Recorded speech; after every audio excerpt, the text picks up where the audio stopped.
October ತಿಂಗಳಲ್ಲಿ ಮೈಸೂರು ದಸರಾ ಉತ್ಸವ ಶುರುವಾಗಲಿದೆ. ಈ ಬಾರಿ ದಸರಾ ಮಹೋತ್ಸವದಲ್ಲಿ ಕಂಬಳವನ್ನು ಸೇರಿಸೋದಕ್ಕೆ ರಾಜ್ಯ ಸರ್ಕಾರ ಕೂಡ ಓಕೆ ಅಂತ ಹೇಳಿದೆ. ಈ ನಡೆಗೆ ಬಿಜೆಪಿ ವಿರೋಧ ವ್ಯಕ್ತಪಡಿಸಿದೆ. ಈ ಕುರಿತ ಒಂದು ರಿಪೋರ್ಟ್ ಇದೆ, ಬನ್ನಿ ನೋಡೋಣ.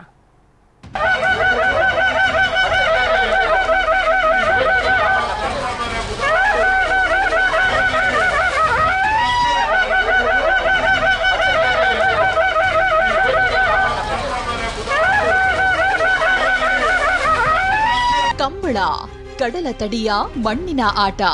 ಕರಾವಳಿಯ ಈ ಕೋಣಗಳ ಓಟಕ್ಕೆ ತನ್ನದೇ ಆದ ಇತಿಹಾಸವಿದೆ.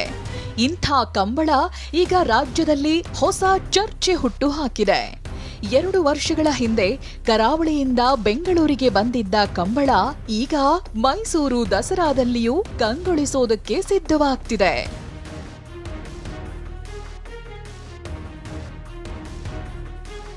ವಿಷಯ ಅಂದ್ರೆ, ಈ ವರ್ಷದ ಮೈಸೂರು ದಸರಾ ಮಹೋತ್ಸವಕ್ಕೆ ಮುಹೂರ್ತ ಫಿಕ್ಸ್ ಆಗಿದೆ. ಅಕ್ಟೋಬರ್ 11ರ ಬೆಳಗ್ಗೆ 11:50ಕ್ಕೆ ದಸರಾ ಮಹೋತ್ಸವ ಉದ್ಘಾಟನೆಯಾಗಲಿದೆ. ಅಕ್ಟೋಬರ್ 18 ಹಾಗೂ 19ರಂದು ಕಂಬಳ ಆಯೋಜಿಸಲಾಗಿದೆ. ಇದೇ ಮೊದಲ ಬಾರಿಗೆ ಮೈಸೂರು ದಸರಾ ಸಂಭ್ರಮಕ್ಕೆ ಕಂಬಳ ಸೇರಲಿದೆ. ಹೀಗಾಗಿ ಈಗಾಗಲೇ ಪುತ್ತೂರು ಶಾಸಕ ಅಶೋಕ್ ರೈ ಸ್ಥಳ ಪರಿಶೀಲನೆ ನಡೆಸಿದ್ದಾರೆ. 2 ದಿನಗಳ ಕಾಲ 7 ರಿಂದ 8 ಕೋಟಿ ರೂಪಾಯಿ ವೆಚ್ಚದಲ್ಲಿ ಕಂಬಳ ಆಯೋಜಿಸುವುದಕ್ಕೆ ಸಿದ್ಧತೆ ಮಾಡಿಕೊಳ್ಳಲಾಗಿದೆ. ಮೂಲಗಳ ಪ್ರಕಾರ 150ಕ್ಕೂ ಹೆಚ್ಚು ಜೋಡಿ ಕೋಣಗಳನ್ನ ಕಂಬಳಕ್ಕೆ ಕರೆಸಲು ಪ್ಲಾನ್ ಮಾಡಲಾಗಿದೆ.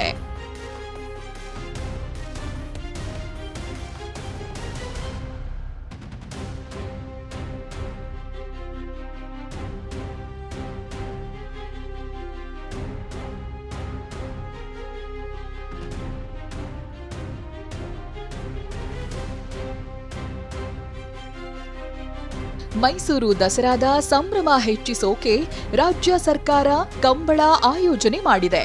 ಆದರೆ ಬಿಜೆಪಿ ನಾಯಕರು ಸರ್ಕಾರದ ಈ ನಡೆಗೆ ವಿರೋಧ ವ್ಯಕ್ತಪಡಿಸಿದ್ರು. ಕರಾವಳಿಯ ಕ್ರೀಡೆಯನ್ನ ಮೈಸೂರಿನಲ್ಲಿ ಮಾಡುವುದು ಬೇಡ ಅಂದ್ರು.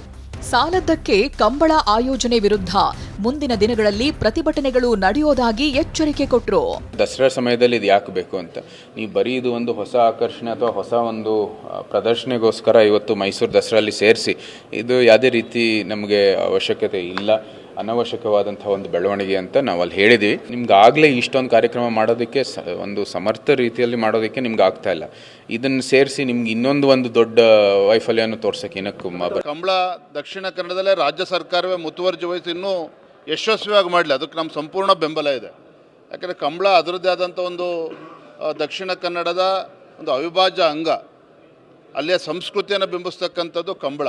ಹಾಗಾಗಿ ಅದು ಇನ್ನೂ ಕೂಡ ಅದ್ದೂರಿಯಾಗಿ ಮಾಡಲಿ, ಇನ್ನೂ ಚೆನ್ನಾಗಿ ಮಾಡಲಿ, ಅದ್ರ ಬಗ್ಗೆ ನಮ್ಮದೇನು ಅಭ್ಯಂತರ ಇಲ್ಲ. ಅದು ವ್ಯಾವಹಾರಿಕವಾಗಿ ಮಾಡೋದು ಬೇಡ, ಅಲ್ಲಲ್ಲಿ ಅದರ ಶೈಲಿ ಇದೆ. ದಸರಾ ಸಾಂಪ್ರದಾಯಿಕವಾಗಿ ಏನು ನಡೀತಾ ಇದೆ ಅದನ್ನು ಮಾತ್ರ ಮಾಡಲಿ. ಇದು ಕಮರ್ಷಿಯಲ್ ಅಂತ ಆಗುತ್ತೆ. ಅಂದರೆ ಈಗ ಕಮರ್ಷಿಯಲ್ಗಿಂತ ಇದು ಯಾವಾಗಲೂ ದಸರಾ ಸಾಂಪ್ರದಾಯಿಕವಾಗಿ ಮಾಡಬೇಕು ಅಂತ ಬಿಜೆಪಿ ನಾಯಕರ ಆಗ್ರಹಕ್ಕೆ ಕೇಂದ್ರ ಸಚಿವ ಎಚ್.ಡಿ. ಕುಮಾರಸ್ವಾಮಿ ಕೂಡ ಧ್ವನಿಗೂಡಿಸಿದ್ರು.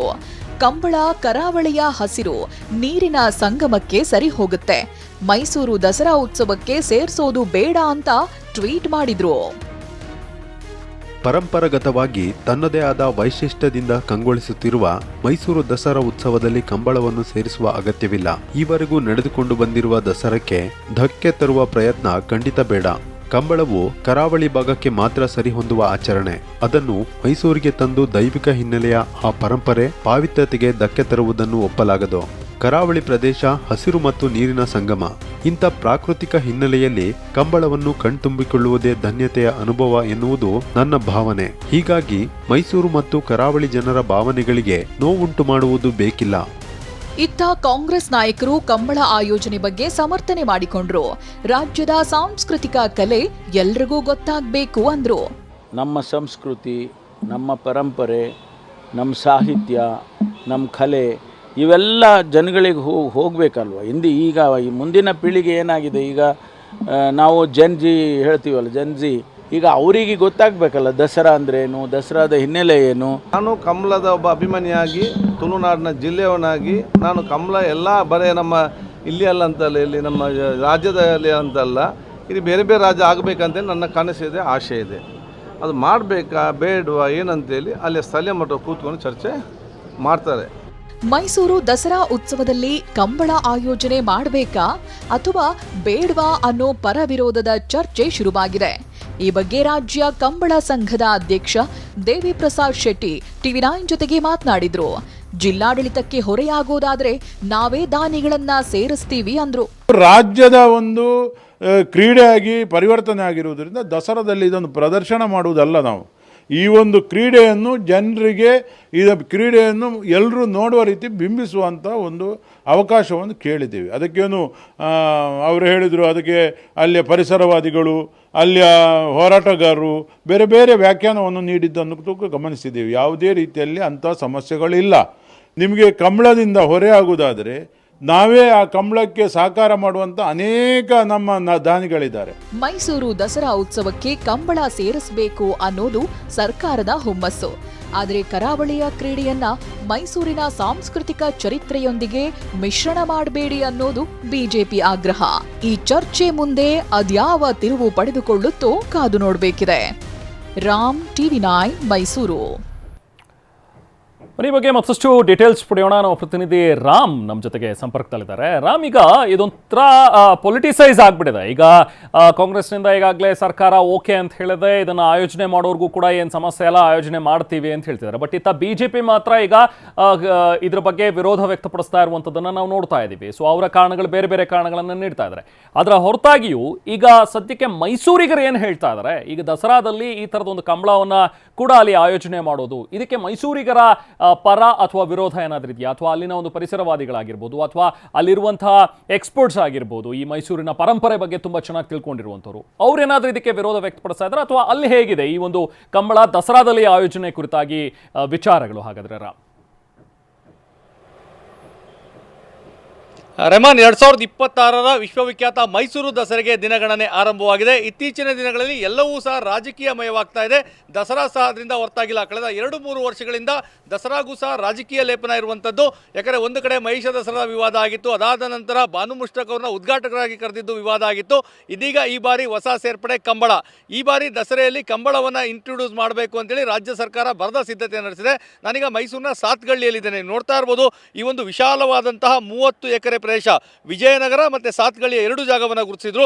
ಬಹುತೇಕ ಈಗ ನಾನು ನಿಂತಿರುವಂಥ ಈ ಒಂದು ಸ್ಥಳ ಏನಿದೆ, ಸಾತ್ಗಳ್ಳಿಯ 30 ಎಕರೆಯ ಜಾಗ ಬಹುತೇಕ ಫಿಕ್ಸ್ ಆಗಿರುವಂಥದ್ದು. ಈ ಜಾಗದಲ್ಲಿ 7 ರಿಂದ 8 ಕೋಟಿ ವೆಚ್ಚ ಮಾಡಿ ಕಂಬಳವನ್ನು ಹೊಸದಾಗಿ ದಸರಾದಲ್ಲಿ ಇನ್ಕ್ಲೂಡ್ ಮಾಡಬೇಕು ಅಂತೇಳಿ 150 ಜೋಡಿ ಕೋಣಗಳನ್ನು ಕರ್ಕೊಂಡು ಬಂದು ಕಂಬಳದ ಸವಿಯನ್ನು ಇಡೀ ವಿಶ್ವಕ್ಕೆ ಪಸರಿಸಬೇಕು ದಸರಾ ಮೂಲಕ ಅನ್ನೋದು ರಾಜ್ಯ ಸರ್ಕಾರದ ಒತ್ತಾಯ. ಇದೀಗ ಕಾಂಗ್ರೆಸ್ನ ಈ ಒಂದು ನಿರ್ಧಾರಕ್ಕೆ ಬಿಜೆಪಿಯ ಸಾಕಷ್ಟು ಮುಖಂಡರುಗಳು ವಿರೋಧ ವ್ಯಕ್ತಪಡಿಸಿದ್ದಾರೆ. ಪ್ರಮುಖವಾಗಿ ಮೈಸೂರು ಕೊಡಗು ಸಂಸದ ಯದುವಂಶದವರಾಗಿಯೂ ಸಹ ಅವರು ವಿರೋಧವನ್ನು ವ್ಯಕ್ತಪಡಿಸಿರುವಂಥದ್ದು. ಮಾಜಿ ಸಂಸದ ಪ್ರತಾಪ್ ಸಿಂಹ, ಬಿಜೆಪಿ ರಾಜ್ಯಾಧ್ಯಕ್ಷ BY ವಿಜೇಂದ್ರ ಸೇರಿದಂತೆ ಎಲ್ಲರೂ ವಿರೋಧ ವ್ಯಕ್ತಪಡಿಸ್ತಾ ಇರುವಂಥದ್ದು. ಪ್ರಮುಖವಾಗಿ ಪರಿಸರವಾದಿಗಳಿಂದಲೂ ಸಹ ಈಗ ವಿರೋಧ ವ್ಯಕ್ತವಾಗಿದೆ. ಯಾಕಂದರೆ ನೀವು ನೋಡ್ತಾ ಇದ್ದೀರಾ, ಈ ಒಂದು ವಿಶಾಲವಾದಂಥ ಜಾಗದಲ್ಲಿ ಸಾಕಷ್ಟು ಹಸಿರು ಗಿಡ ಮರಗಳಿರುವಂಥದ್ದು. ಈ ಒಂದು ಸ್ಥಳದಲ್ಲಿ ಕಂಬಳ ಮಾಡಬೇಕು ಅಂದರೆ ಇವೆಲ್ಲವನ್ನು ಸಹ ತೆರವುಗೊಳಿಸಿ ಕಂಬಳಕ್ಕೆ ಜಾಗವನ್ನು ಸಿದ್ಧಪಡಿಸಬೇಕು. ಹೀಗಾಗಿ ಪರಿಸರವಾದಿಗಳಿಂದ ಒಂದು ಕಡೆ ವಿರೋಧ ವ್ಯಕ್ತವಾಗಿದೆ. ಮರಗಳನ್ನು ತೆಗೆದು ಇಲ್ಲಿ ಯಾವುದೇ ರೀತಿಯಾಗೂ ಕಂಬಳ ಮಾಡಬೇಡಿ ಅಂತೇಳಿ. ಮತ್ತೊಂದು ಕಡೆ ತಾವು ಕೇಳಿದಂತೆ ಮೈಸೂರಿಗರ ಒಂದು ಅಭಿಪ್ರಾಯ ಅಂತ ಹೇಳಿದ್ರೆ, ದಸರಾ ನಮ್ಮ ಮೈಸೂರಿನ ಪರಂಪರೆ, ಕಲೆ, ಸಂಸ್ಕೃತಿಯನ್ನು ಇಡೀ ವಿಶ್ವದಾದ್ಯಂತ ಪಸರಿಸುವಂಥ ಕೆಲಸಕ್ಕೆ ನಾವು ಮುಂದಾಗ್ತೇವೆ. ಹೀಗಾಗಿ ಈ ಸಂದರ್ಭದಲ್ಲಿ ಕರಾವಳಿಯ ಕಲೆಯನ್ನು ನಾವು ಖಂಡಿತವಾಗಿ ಗೌರವಿಸ್ತೇವೆ. ಆ ಒಂದು ಕಲೆಯನ್ನು ದಸರಾದಲ್ಲಿ ತೋರಿಸೋದು ಬೇಡ, ಪ್ರತ್ಯೇಕವಾಗಿ ಕಂಬಳವನ್ನು ಮೈಸೂರಿನಲ್ಲಿ ಆಯೋಜನೆ ಮಾಡಲಿ. ದಸರಾ ಜೊತೆಗೆ ಕಂಬಳ ಬೇಡ ಅನ್ನೋದು ಮೈಸೂರಿಗರ ಒಂದು ಅಭಿಪ್ರಾಯ. ಇದ್ರ ಜೊತೆಗೆ ಆ ಕಂಬಳ ಏನಿದೆ, ಸಾಕಷ್ಟು ಕರಾವಳಿ ಭಾಗದವರ ಭಾವನಾತ್ಮಕವಾದಂಥ ಒಂದು ಆಚರಣೆ ಇರ್ತದೆ. ಅದನ್ನು ಮೈಸೂರಿನಲ್ಲಿ ಆಚರಣೆ ಮಾಡಬೇಕಾದ್ರೆ ಸಾಕಷ್ಟು ಲೋಪದೋಷಗಳಿರ್ತದೆ. ಹೀಗಾಗಿ ಕರಾವಳಿಯ ಜನರ ಮನಸ್ಸನ್ನು ನೋಯಿಸೋದು ಬೇಡ, ಮೈಸೂರಿಗರ ಮನಸ್ಸನ್ನು ನೋಯಿಸೋದು ಬೇಡ. ಕಂಬಳ ಕರಾವಳಿಗೆ ಸೀಮಿತವಾಗಿರಲಿ, ದಸರಾ ಮೈಸೂರಿಗೆ ಸೀಮಿತವಾಗಿರಲಿ ಅನ್ನೋದು ಇಲ್ಲಿರೋರ ಅಭಿಪ್ರಾಯ. ರಾಜ್ಯ ಸರ್ಕಾರ ಈಗಾಗಲೇ ನಿರ್ಧಾರ ಮಾಡಿದಂತಿದೆ. ನೀವು ನೋಡ್ತಾ ಇರ್ಬೋದು, ಎಲ್ಲ ಜಾಗವನ್ನು ಗುರುತಿಸಿರುವಂಥದ್ದು.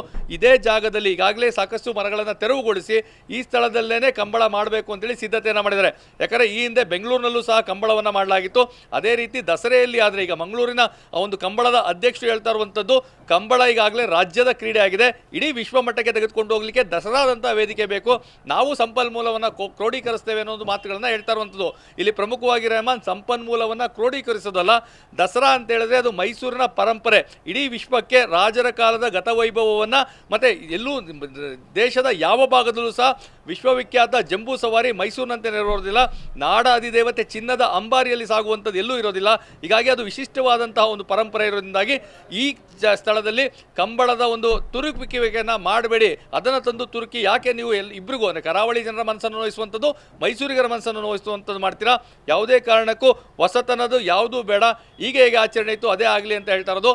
ಆದರೆ ಈಗಾಗಲೇ ಈ ಒಂದು ತಾವು ಹೇಳಿದಂತೆ ದಸರಾವು ಸಹ ರಾಜಕೀಯ ಪ್ರೇರಿತವಾಗಿ ರಾಜಕೀಯವಾದಂಥ ಹೇಳಿಕೆಗಳಿಗೆ ಸೀಮಿತ ಆಗ್ತಾ ಇದೆ. ಮುಂದಿನ ದಿನಗಳಲ್ಲಿ ಇದು ಮತ್ತಷ್ಟು ಕಾವನ್ನು ಪಡೆದುಕೊಳ್ತದೆ. ಯಾಕಂದರೆ ಪ್ರತಿ ಬಾರಿಯೂ ಸಹ ದಸರಾ ವಿವಾದದಲ್ಲಿ ಈ ರೀತಿಯಾದಂಥ ವಿಚಾರಗಳಿಂದಲೇ ಉದ್ಘಾಟನೆ ಆಗ್ತಾ ಇರುವಂಥದ್ದು. ಕಳೆದ ಬಾರಿಯೂ ತಾವು ಗಮನಿಸಿದ್ರಿ, ಉದ್ಘಾಟಕರ ವಿಚಾರದಲ್ಲಿ ಸಾಕಷ್ಟು ಪರ ವಿರೋಧಗಳಾಗಿತ್ತು. ಇದೀಗ ಕಂಬಳದ ವಿಚಾರದಲ್ಲಿ ಆರಂಭಿಕವಾಗಿ ಅಂದರೆ ನಿನ್ನೆ ತಾನೇ ದಸರಾ ಪವರ್ ಕಮಿಟಿ ಮೀಟಿಂಗ್ ಆಗಿತ್ತು CM ನೇತೃತ್ವದಲ್ಲಿ. ಅದಾದ ಬೆನ್ನಲ್ಲೇ ಈ ರೀತಿಯಾದಂಥ ಒಂದು ಪರ ವಿರೋಧ ಮಾತು ಬರ್ತಾ ಇದೆ. ಮುಂದೆ ಯಾವ ರೀತಿ ತಿರುವು ಪಡ್ಕೊಳ್ತಾರೆ ಕಾದು ನೋಡಬೇಕಾಗಿದೆ. ರೆಹಮಾನ್. Thank you Ram.